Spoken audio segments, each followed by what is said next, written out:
the heart, behind philanthropy, right? That business can be a real force for good, and something that we're seeing a tremendous rise in. What's up, everybody? Welcome back to Awesome Inc.'s podcast, where we highlight people pursuing their definition of, you guessed it, awesome. So buckle up and get ready for some more success story adventures and failures from Kentucky's tech and entrepreneur community. Everyone, thanks for tuning back into this episode of Awesome Inc.'s podcast. Insert the fanfare horn sound. There we go. Really excited to try and change up a bit. Liz is with me again. Liz has just become my partner in crime. Again. We say it, but when you got something good going on, you just keep it rolling. So we're going to be interviewing our boy from down under. Actually, he's from Kentucky. Ben from Louisville, Kentucky with Canopy.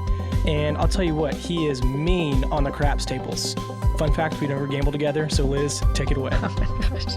Hey guys, it is Liz Brown Evans, as you said, back again. I don't know if it was a good or bad again. I'm with our Venture Labs team. We work with companies, established companies, not just startups and entrepreneurs anymore. We help keep them innovative. And Garrett has been graciously allowing me to bop on the podcast to bring in some of our friends to talk about innovation. But today, specifically, we're going to talk about what good business means in Kentucky.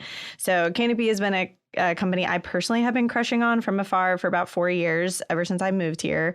And I'm going to let you tell us what in the world Canopy is. But just know that we used to call them girl crushes in a college, which is like when you have a girl crush on another girl from afar and you want to be friends with her. Awesome Inc. has a girl crush on Canopy. Anyway, Ben Smock, everyone. Welcome to the podcast. Ben, tell us a little bit about who you are, what you do, and what in the world Canopy is. Thanks, Liz. Thanks, Garrett. It's a pleasure to be here today, and the feeling is mutual. We also have a crush on Awesome Inc. and everything that y'all are doing, so it's much appreciated, and so we're definitely in good company to be considered in that way. So my name is Ben Smock. I am the Director of Development with Canopy. Canopy is a relatively new startup nonprofit organization in Louisville representing the state of Kentucky. And our mission is to grow Kentucky businesses to positively impact people, our planet, and our future. So a little bit about me, as Garrett alluded to, I am not from Australia. I am from Kentucky, from Louisville. Had a 4-year stint in Lexington. Tell people I have dual citizenship because I have degrees from UK and U of L. Which is controversial, to be clear, if you're tuning in from outside the state. Yeah, exactly. It's like Capulets and Montagues, outside of the state for other literary folks. But I have spent the majority of my career in the nonprofit space, and my educational background is in business. And it's really exciting for me to be leading development work at Canopy and for Canopy as an organization, because I really see opportunity in the convergence of the business acumen that's necessary to run a successful business and what you need to position yourself to be attractive to consumers and job seekers and investors and so forth, and also to marry that with the heart behind philanthropy, right? That business can be a real force for good, and something that we're seeing a tremendous rise in, and it's something that Canopy is positioning Kentucky to be a leader in. So what is Canopy, right? So I gave you guys the mission. Essentially, Canopy is an organization that is responding to this global conversation. Basically, it's time for businesses to be better. The economy is supporting this shift, and Canopy is Kentucky's contribution to this paradigm shift that's redefining success in business to include positive social and environmental impact in addition to profit, right? So this new definition that capitalism has really taken on in the last decade refers to businesses not only needing to provide services, offer products, and create jobs, but they also need to positively engage with the larger social and environmental spheres, right? We see this from a consumer perspective. We see this from an investment perspective, and it really is just an important mindset for businesses to adopt intentionally and to continuously improve upon. So, as businesses are changing for the better, companies who are leaning into this are going to be the ones who benefit the most from these shifting tides.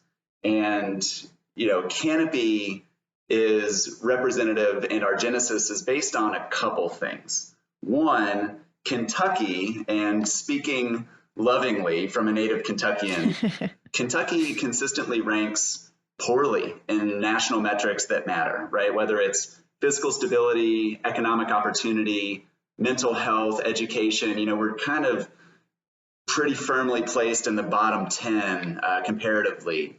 And, what if Kentucky could be the first in something really transformative? What if we can be a leader, not just in our country, but globally, in what we call the good business movement? So that was part of our genesis. And also there exists opportunities and verified certifications for businesses that want to be this new innovative business model. And it's called B Corp, and we love our B Corp friends. And they are, really the gold standard for good business across the globe. And, this represents companies like Patagonia and Tesla, major employers and major companies that have a global footprint. And as listeners might imagine, there's like 475 on the West Coast. There's, 380 in the Northeast. There's about 120 in all of the South and 7 in Kentucky.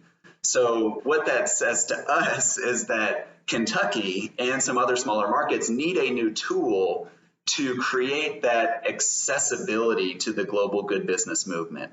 And that's really what Canopy sought out to do.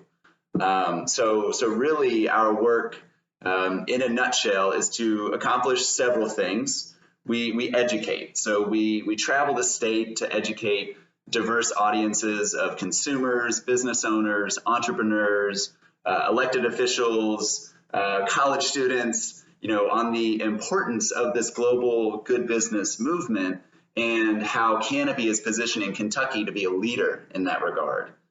Next, we certify. So the Canopy certification guides Kentucky businesses towards achieving measurable social and environmental impact, operating with the highest ethical standards, and taking care of all stakeholders along the way. And then lastly, we're a connector. So we're creating a hub for Kentucky's business owners, social entrepreneurs, conscious consumers, nonprofit organizations, and college students, and so on and so forth, really creating that connective tissue so that everybody who's interested in the good business movement in various ways can plug in and understand how to do just that. So that's a little bit about me and Canopy. I hope that was all right. That was great. And if I remember correctly, the tagline, which I love, is making Kentucky first in good business, right? Yes. That's our vision, making Kentucky first. And, we're the first of its kind. So, that's what we're endeavoring to accomplish. I think you guys have clarified going forward is you guys aren't just here to certify. You're not just here to give people like another stamp to put on their packaging. Yes, that is a part of it, right? Like I would encourage everyone next time you buy something at the store, like see if it has a B Corp sticker on it, right? Like be more informed about these things, but you're here to educate and to connect, which I think is huge. And I'm curious where I think there has been this sort of rise of conscious consumerism and even impact investing. That's a big conversation in the startup world as well. Do you see that conversation catching steam? I mean, you guys are at the center of it, obviously, but do you feel like it's an uphill battle? Does it matter whether you're in, rural or suburban areas? What is that looking like in Kentucky? Yeah, all of these conversations and all of this focus on conscious business growth is moving from the fringe to the mainstream in many different ways. And so, the conversations that we have at Canopy from a consumer perspective, I mean, consumers these days are essentially demanding, that company leadership exhibits ethical behaviors, that they're paying attention to how businesses operate in terms of sourcing, employee practices, environmental impact. And, people are doing research to verify that businesses that they work for or buy from are committing to these things and actually doing it. So, the rise in conscious consumerism is not to be taken lightly, and especially with the emerging populations and the purchasing power that exists, businesses really need to be mindful about, how they continuously improve and how they, really are approaching a way to verify their efforts, right? And to get recognized for doing it, right? It's much more of the carrot than the stick. But consumers are really demanding this. And, we see our job to really create this roadmap to help businesses understand just exactly how to do it, right? Especially for like small businesses and entrepreneurs, you need guidance. And, that's what we're here to do. From an investment perspective, we see, and it's very representative in the conversations that we have, that there is this tectonic shift towards sustainable investing, and it's accelerating at a rapid pace. And so again, moving from the fringe to the mainstream, and there are large investment firms, nationally and internationally, that are essentially demanding, that their clients and that their portfolio is representative of ESG investments, and that in a certain amount of time, 5 to 10 years, if you don't have something intentional, then investors are likely to be less inclined to invest in your business. And so, it has come from folks like Larry Fink at BlackRock Capital kind of being out in front of this. And we have had some conversations with App Harvest, which is an amazing Kentucky company, agricultural tech company that just recently went public. And, Jonathan is talking about the future landscape of these investments and what it can mean for Kentucky. When we talk about an economic driver in the state and businesses that are committing to social and environmental good, that's going to have a huge impact. Yep. So you sort of mentioned, startups or small businesses. I think sometimes there can be a perception that the luxury maybe of something like having a stamp of approval or this time like that's for these big companies, right? Like that's for a Tesla, or our App Harvest is small, but they went public, so they've got the investment dollars. But you got what size companies do you guys work with? We predominantly work with small and mid-sized businesses across Kentucky. We do have some larger partners as well, App Harvest being one. But what the majority of businesses in Kentucky are small and mid-size, and they are the businesses that need guidance and clear support when it comes to implementing or adopting this type of business model. They might not necessarily have a person or a department that is devoted towards doing this, and so that guidance is really essential. And I would say that that's really the niche that we found ourselves in, is being that supportive infrastructure for entrepreneurs as they're getting started, for small businesses as they convert, and similar, kind of moving throughout the state. I mean, I'm going to personally show my cards. Obviously, I said I have a girl crush on you guys, so I think I'm clearly in favor. But I do think that what makes me so excited about what you guys are doing is, I think for years, while this conversation has happened on the fringe, things like sustainability or, good business or doing things ethically minded, there's sort of like feel good concepts that like, oh, like that sounds so nice if you have the time, like I'm very busy running my company. And I think there is a level of truth to that, right? Like most small business owners don't have just hours and hours of time, but I love that you guys are making it not just in a, this is what you should do because it's good, which, to be clear, you should run your company this way because it is the right thing to do, but because there's business reasons for it. And so I want to ask a question that I think I've heard a lot of maybe like the naysayers ask, which is, okay, so that's great. What if everyone gets certified? Then does that set you apart? Like what even is the point here? If we're just doing this to get a stamp of approval, why do it at all? So I would love to hear how you guys kind of like break down those misconceptions. We help businesses look internally and externally about how they can embed social and environmental efforts into their business model, not just because it's like the feel good, right way to run a business, because actually it leads to results that are incredibly important for a business. And I'll give one example that is, I think really great. Our founder's company is a janitorial service company based in Louisville, Kentucky, and they have about 800, 900 employees. The majority are janitors. And, Scott Collins is his name, as our founder and the president of FMS. Over the last 20 years, FMS has moved from a business that, was struggling financially. They had like $800,000 in long-term debt. They had very few clients. They were kind of losing employees. And, fast forwarding to today as a business that is thriving financially, that is, really winning clients and bids across the state, that is now an internationally recognized B Corp. I mean, Real Leaders Magazine, Scott and FMS is featured as like number 72 or something in like global companies in the likes of like Tesla and Paddock. Like, it's crazy. That's awesome. The little old janitorial service that could from Louisville is doing all these amazing things, but just to the little engine that could, I feel like. Exactly.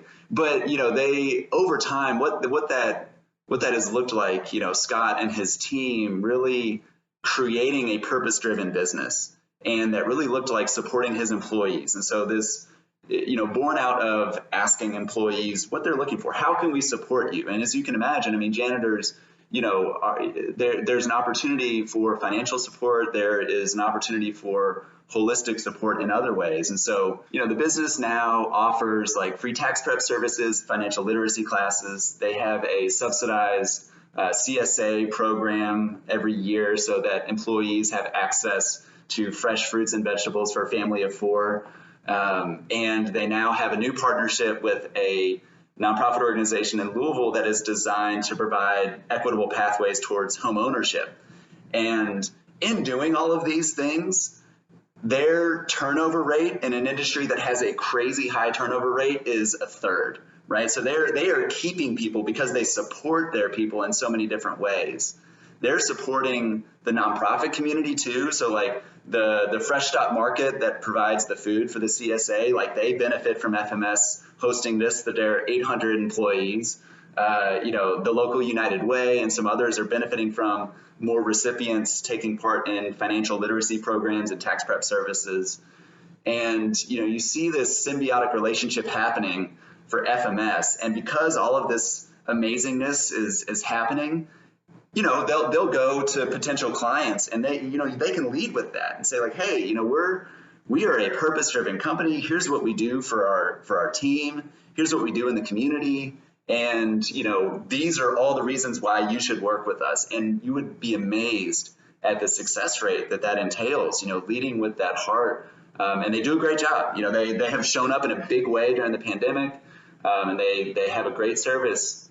And, in leading a purpose-driven business, they have seen the business results, right? And so that's what we take to folks across the state, with their arms folded, like, okay, how's it going to show up on my bottom line? It's like, well, we will show you. And the exciting thing for us and for me is that data collection. So we endeavor to be the hub for data as it pertains to social enterprise so that we can, of course, measure the social and environmental impact, but also measure, profitability, employee retention, culture scores, to be able to say empirically, like, this is the way, this is what we need to do. Surprise to the listeners, we do a prep session with each of our interviewees, but I'm going to say something that you said in our prep session that I just want to make sure it gets in here because I could not stop thinking about it. In this line of thinking, you said nonprofits are supposed to be the last line of defense and companies should be the front line of defense. And I think that is so powerful because I think we too often, we want to delegate responsibility for the health of society to someone else, namely to nonprofits who have low budgets and underpaid employees, instead of taking the responsibility on the front end. I think one thing to that, just go back to Ben, what you said 10 minutes ago. You guys are about the accessibility to the good business movement. That's what that looks like.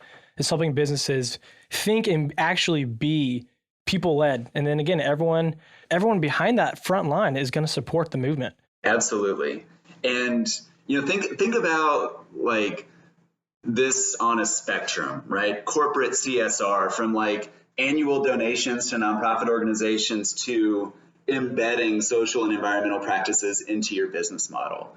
And so it's this creative challenge that is so exciting to me, that regardless of industry, business size, employee makeup, right, you can uncover intentional ways to support the community in which you operate, to support the environment, and it aligns with the work of nonprofit organizations. And to your point, Liz, like, yes, absolutely. Like, nonprofits are just seen as this savior, to come in and fix everything, but really they need help. And, it's not just money, although money is super important, but it's intentionality. And I think, with the adoption of the Canopy certification, with the adoption of these good business principles, we will be able to more effectively impact social and environmental considerations, because businesses will continuously learn how to build this into their models. It will be this continuous improvement process over time. It will never stagnate. You just get better and better. I was watching some Instagram ad came on my phone the other day about some nonprofit that's cleaning up the oceans, which is great. We need them. But I just kept thinking they will forever be cleaning up the oceans until companies stop producing so much waste that's going into them. There's only so much that a nonprofit can do to actually move the needle. And that's where, and I think we saw it a lot last year in 2020. I think people are starting to realize you can vote with your dollar.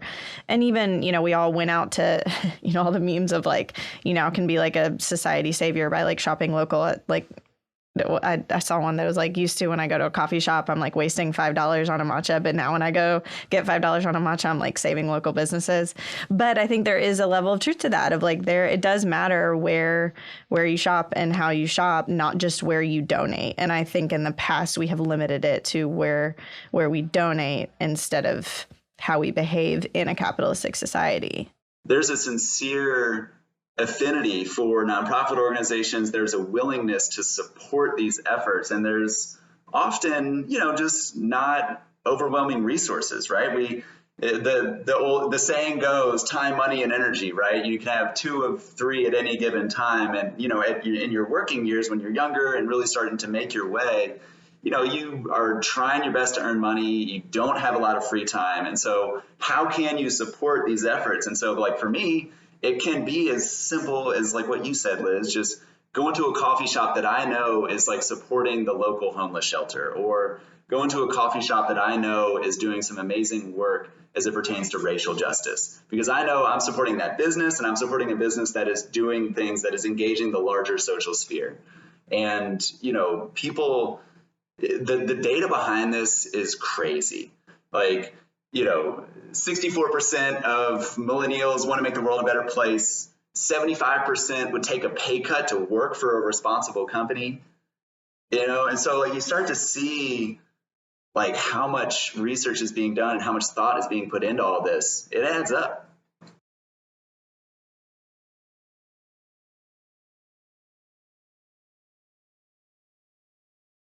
It's not just about an emotional argument. It is an economic, data-backed argument that it is not just making Kentucky first and good business, but it is good for business in Kentucky to be about good business. And I think we see similar arguments around, diversity in the workplace, right? It's not just because it's the right thing to do. It's because it makes better companies, better ideas, higher profit margins, happier customers. There are economic reasons why we should do this. And I'm maybe most excited to see what you guys do with the data you're going to collect over these next months and years. Absolutely. So the data collection is super important.